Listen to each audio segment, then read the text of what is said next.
کہتے ہیں کہ کسی جگہ پر بادشاہ نے 3 بے گناہ افراد کو سزائے موت دی۔ بادشاہ کے حکم کی تعمیل میں ان تینوں کو پھانسی گھاٹ پر لے جایا گیا، جہاں ایک بہت بڑا لکڑی کا تختہ تھا، جس کے ساتھ پتھروں سے بنا ایک مینار اور ایک بہت بڑا بھاری پتھر مضبوط رسے سے بندھا ہوا ایک چرخے پر جھول رہا تھا۔ رسے کو ایک طرف سے کھینچ کر جب چھوڑا جاتا تھا تو دوسری طرف بندھا ہوا پتھر زور سے نیچے گرتا اور نیچے آنے والی کسی بھی چیز کو کچل کر رکھ دیتا تھا۔ چنانچہ ان تینوں کو اس موت کے تختے کے ساتھ کھڑا کیا گیا۔ ان میں سے ایک عالم، ایک وکیل اور ایک فلسفی تھا۔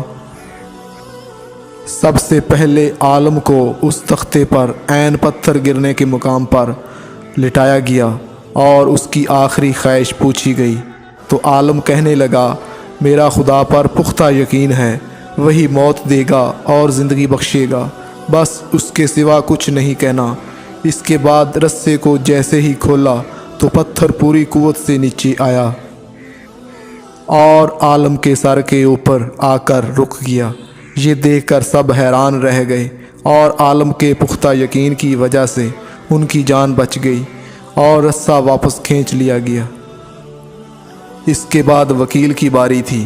اس کو بھی تختہ دار پر لٹا کر جب آخری خواہش پوچھی گئی تو وہ کہنے لگا، میں حق اور سچ کا وکیل ہوں اور جیت ہمیشہ انصاف کی ہوتی ہے، یہاں بھی انصاف ہوگا۔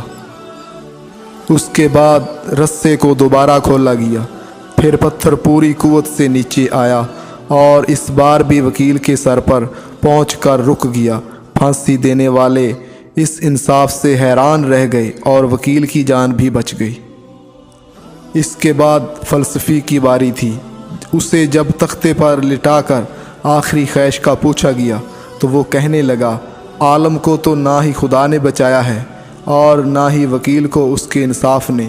دراصل میں نے غور سے دیکھا ہے کہ رسے پر ایک جگہ گانٹھ ہے جو چرخی کے اوپر گھومنے میں رکاوٹ کی وجہ بنتی ہے، جس سے رسہ پورا کھلتا نہیں اور پتھر پورا نیچے نہیں گرتا۔ فلسفی کی بات سن کر سب نے رسے کو بغور دیکھا تو وہاں واقعہ ہی گانٹھ تھی۔